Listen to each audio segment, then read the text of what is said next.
দুটো জবা ফুলের সাইজ দেখুন, আমি আপনাদের সামনে স্কেলে মেপে দেখিয়ে দিচ্ছি। এই ফুলটার সাইজ 16 সেন্টিমিটার, আর এই ফুলটার সাইজ দেখুন, এই ফুলটার সাইজও মোটামুটি 16 থেকে 17 সেন্টিমিটার। একটা ডালের মধ্যেই এত বড় বড় দুটো জোড়া জবা ফুল ফুটে আছে।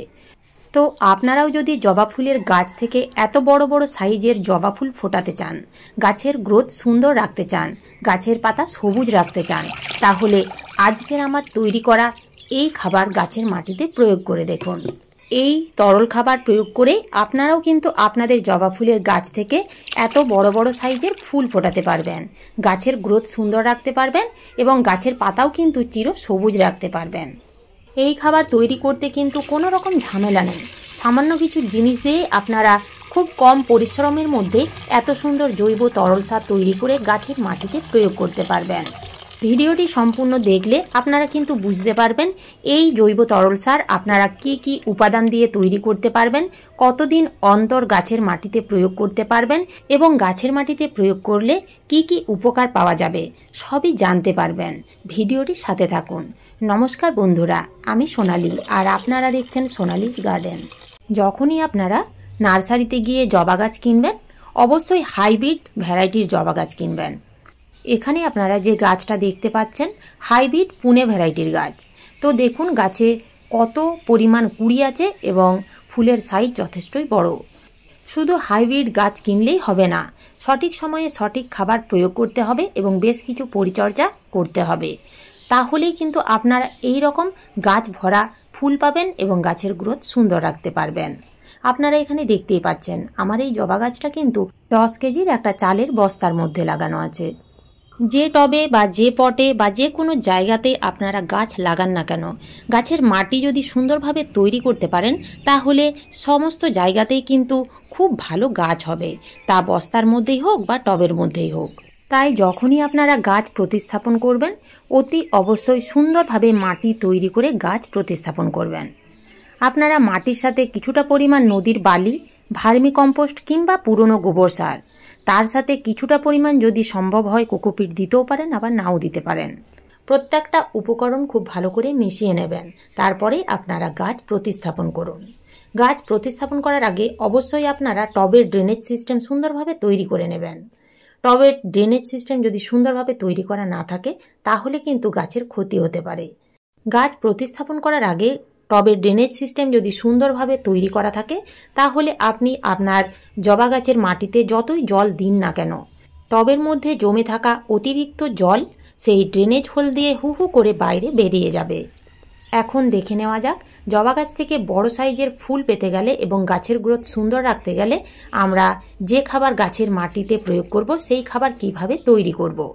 তো এই খাবার তৈরি করতে আমাদের প্রথমেই যা দরকার তা হলো এরকম একটা প্লাস্টিকের বালতি নেবেন। তার মধ্যে মোটামুটি 1 থেকে 2 লিটারের মতো প্লেন জল নেবেন। তাতে 100 থেকে 150 গ্রাম সর্ষের গুঁড়ো খোল দেবেন। যদি আপনাদের কাছে গুঁড়ো খোল না থাকে তাহলে চটি খোল দেবেন, তাতেও কিন্তু কোনো রকম অসুবিধে হবে না। চটি খোল আপনারা গুঁড়ো করেও নিতে পারেন। 4 থেকে 5টা নিতে হবে কমলা লেবুর খোসা। কমলা লেবুর খোসা ছোট ছোট টুকরো করে কেটে নেবেন। তার সাথে নিতে হবে 5 থেকে 6টা পাকা কলার খোসা। এই খাবারটি সম্পূর্ণ তৈরি হতে আরও কিছু উপাদান অ্যাড করতে হবে। তো তার আগে প্রত্যেকটা খাবার অর্থাৎ জলের মধ্যে যে 3টি উপকরণ দেওয়া হলো সেই 3টি উপকরণ দিয়ে ভালো করে গুলে বা ঘেঁটে নিয়ে 5 থেকে 6 দিনের জন্য আপনাদের ছায়াযুক্ত স্থানে রেখে দিতে হবে ভালোভাবে ডিকম্পোস্ট হওয়ার জন্য। 5 থেকে 6 দিন পরেই দেখবেন উপাদানগুলো ঠিক এই রকম হয়ে যাবে। তো এই তরল খাবার আমরা কিন্তু সরাসরি গাছের মাটিতে প্রয়োগ করতে পারবো না, এখনও এই খাবারের মধ্যে আরও কয়েকটা উপাদান অ্যাড করতে হবে। তো আপনারা এরকম একটা বালতি নেবেন এবং বালতির মধ্যে এই তরল খাবার ছেঁকেও নিতে পারেন কিংবা এইভাবে ঢেলেও নিতে পারেন। সর্ষের গুঁড়ো খোলে আছে ফসফরাস, উদ্ভিদের প্রয়োজনীয় ফসফরাসের যোগান দেয়। এছাড়াও এখানে যে কমলা লেবুর খোসা নিয়েছি সেই কমলা লেবুর খোসার মধ্যে থাকে প্রচুর পরিমাণে নাইট্রোজেন, যা গাছকে বাড়তে সাহায্য করবে। এছাড়াও আছে কিছু মাইক্রো এবং ম্যাক্রো নিউট্রিয়েন্ট, যা গাছের জন্য কিন্তু খুবই উপকারী। আরেকটা যে উপাদান আমরা এই খাবারের মধ্যে দেব তা হলো চা পাতা দিয়ে তৈরি লিকুইড। তো আপনারা 1 লিটার জলে 3 থেকে 4 চামচ ফ্রেশ চা পাতা দিয়ে 10 থেকে 12 ঘন্টার জন্য আপনারা ভিজিয়ে রাখবেন। তারপরেই আপনারা এই খাবারের সাথে এই তরল সার মিশিয়ে দেবেন। চা পাতা মাটিকে অ্যাসিডিক করতে সাহায্য করে। জবা গাছ অ্যাসিডিক সয়েল পছন্দ করে। আরেকটা যে উপাদান আমাদের এই তরল খাবারের সাথে অ্যাড করতে হবে তা হলো চাল ধোয়া জল। এই চাল ধোয়া জল গাছের গ্রোথ বৃদ্ধির সাথে সাথে প্রচুর পরিমাণে ফুল আনতে সাহায্য করে।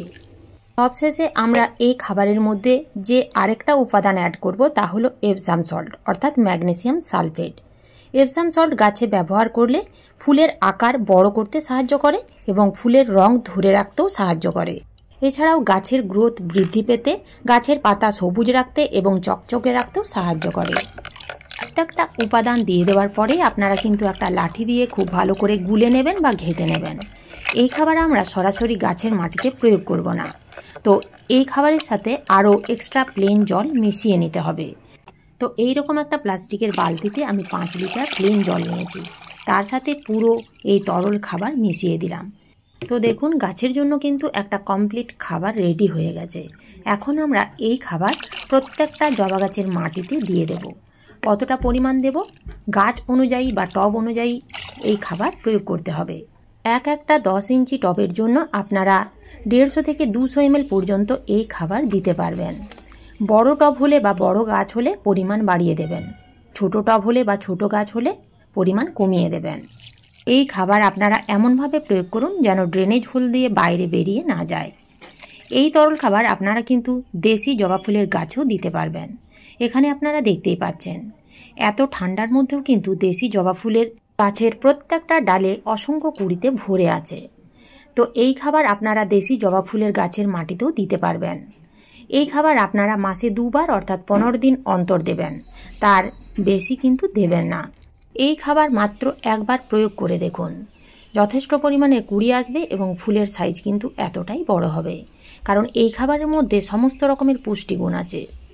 খাবার দেওয়ার পাশাপাশি আপনাদের জবা গাছগুলোকে কিন্তু ফুল সানলাইটে রাখতে হবে। ফুল সানলাইটে না রাখলে জবা গাছে আপনি যতই খাবার দিন না কেন সেই গাছে কুঁড়িও আসবে না, ফুলও ফুটবে না। ফুল ফুটলেও সেই ফুলের সাইজ যথেষ্টই ছোট হবে। জবা গাছ থেকে এই রকম বড় বড় সাইজের ফুল পেতে গেলে জবা গাছগুলোকে পোকামাকড়ের হাত থেকে রক্ষা করতে হবে। জবা গাছের এই ডালটিতে দেখুন বেশ কিছু মিলিবাগ এবং সাদামাছির উপদ্রব দেখা দিয়েছে। তো এইগুলো কিন্তু দেখা মাত্রই নির্মূল করতে হবে। এই যে একটা ডালে এত কুঁড়ি দেখতে পাচ্ছেন, এই কুঁড়িগুলো কিন্তু সবই ঝরে যাবে। ফুল ফোটা তো দূরের কথা, কুঁড়িগুলো আস্তে আস্তে ঝরে গিয়ে পুরো গাছ কিন্তু একেবারে নষ্ট হয়ে যাবে। মিলিবাগের উপদ্রবের ফলে সেই গাছের গ্রোথও থেমে যাবে। তো জবা গাছ থেকে এই পোকাগুলো দূর করার জন্য আপনারা বাজার চলতি কীটনাশক একতারা ব্যবহার করতে পারেন। একতারা কিন্তু গাছে স্প্রে করলে খুব ভালো কাজ দেয়। এছাড়াও আপনারা বেকিং সোডা গাছে স্প্রে করতে পারেন। 1 চামচের 4 ভাগের 1 ভাগ 1 লিটার জলে ভালো করে গুলে পরপর যদি আপনারা 3 দিন স্প্রে করেন তাহলে কিন্তু এই পোকাগুলো নির্মূল হয়ে যাবে। এছাড়াও গাছে ফিটকিরি ব্যবহার করতে পারেন কিংবা ইনো দিয়েও কীটনাশক তৈরি করে গাছে স্প্রে করতে পারেন। কিভাবে আপনারা এই কীটনাশকগুলো তৈরি করবেন এ নিয়ে আমার চ্যানেলে ডিটেলসে ভিডিও দেওয়া আছে। আমার চ্যানেলে প্লেলিস্টে গিয়ে আপনারা সেই ভিডিওগুলো দেখে নিতে পারেন। তো এই ছিল আজকের আমার এই ভিডিওটি ভালো লাগলে একটা লাইক অবশ্যই দেবেন, কমেন্ট করতে ভুলবেন না। নতুন বন্ধুরা আমার চ্যানেলটিকে সাবস্ক্রাইব করে পাশে থাকার অনুরোধ রইল। ধন্যবাদ।